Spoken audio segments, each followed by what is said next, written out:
ہم ایک جگہ حضور بیٹھے ہوئے تھے, کچھ گفتگو ہونے لگی اپنے مخالفوں سے. ہم نے کہا جب ہمارے امام ظہور فرمائیں گے تو ان کی عمر 40 سال کی ہوگی. تو کہنے لگے 40 سال کی عمر ہوگی تو 40 سال پہلے ہی دنیا میں آئے ہوں گے. ہماری بات سچی ہو گئی. آپ لوگ کہتے ہیں کہ ان کی ولادت ہو چکی, ہم کہتے ہیں ولادت ہوگی. موٹا سا اختلاف تو یہی ہے نا. ہم کہتے ہیں 1150 سال پہلے ان کی ولادت ہو چکی, یہ کہتے ہیں نہیں ولادت ہوگی. پھر آپ کا عقیدہ یہ ہے کہ جب امام ظہور فرمائیں گے تو 40 سال کے ہوں گے, تو اس کا مطلب ہے 40 سال پہلے ہی پیدا ہوئے ہوں گے. یا وہ عقیدہ ٹھیک ہے یا یہ عقیدہ ٹھیک ہے. میں نے کہا وہ عقیدہ بھی ٹھیک ہے, یہ عقیدہ بھی ٹھیک. کہنے لگے یہ کیسے ممکن ہے. میں نے کہا آپ کی عمر کتنی ہے. کہنے لگے 70 سال کی. مجھے 70 سال ہو گئے دنیا میں آئے ہوئے. میں نے کہا ابھی ہماری گفتگو کے بعد ذرا آپ آئینے کے سامنے کھڑے ہو کر دیکھیے گا, اللہ نے آپ کے چہرے پر ہی یہ مثال قرار دی ہے کہ اللہ جس کی عمر کو چاہے بڑھائے اور جس کی عمر کو چاہے روک دے. کہنے لگے کیسے واضح کریں گے, کیسے کہیں گے, یہ ہوتا نہیں ہے. میں نے کہا سب سے زیادہ یہی ہوتا ہے, اللہ جس کی عمر چاہے بڑھا دے, جس کی عمر چاہے روک دے. میں نے کہا آپ آئینے میں ذرا اپنے چہرے کو دیکھیے گا. 70 سال پہلے جب آپ ماں کے شکم سے دنیا میں آئے تھے تو سر کے بال بھی لے کر آئے تھے, پلکوں کے بال بھی لے کر آئے تھے. لیکن اگر آپ نے 70 سالوں میں سر کے بال نہ کاٹے ہوتے تو اب تک ایڑیوں تک آ گئے ہوتے. لیکن آپ نے آج تک پلکوں کے بال نہیں کاٹے.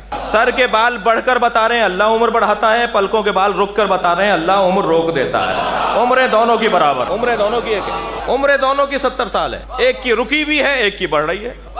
اللہ چاہے کسی کی عمر کو بڑھا دے, اللہ چاہے کسی کی عمر کو روک دے. بڑھاپا طاری نہ ہو بھائی. کیوں امام کی عمر رکی رہ جائے گی, ایک اور دلیل لے لیجئے. بات میرا موضوع یہ نہیں تھا لیکن اچھا لگ رہا ہے ایک دلیل اور دے. کیوں 1150 سال والا شخصیت 40 سال پر رکا ہوا ہے. کیوں؟ اس لیے کہ امام زمان کہتے ہی اسے ہیں جس پہ زمانہ اثر نہ کرے.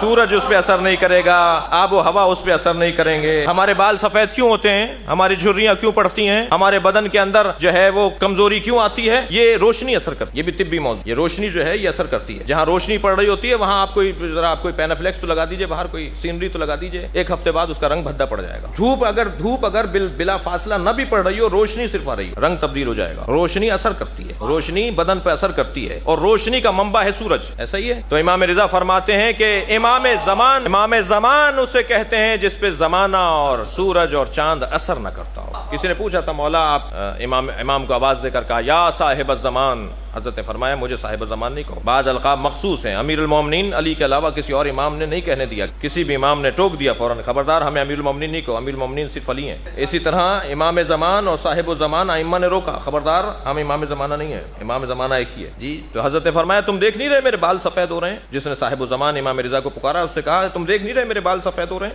میرے بال سفید ہو رہے ہیں اس کا مطلب ہے سورج مجھ پہ اثر کر رہا ہے. ہمارا ایک ہی ہے جس پہ سورج اثر نہیں کرے گا, وہ ہے امام زمان.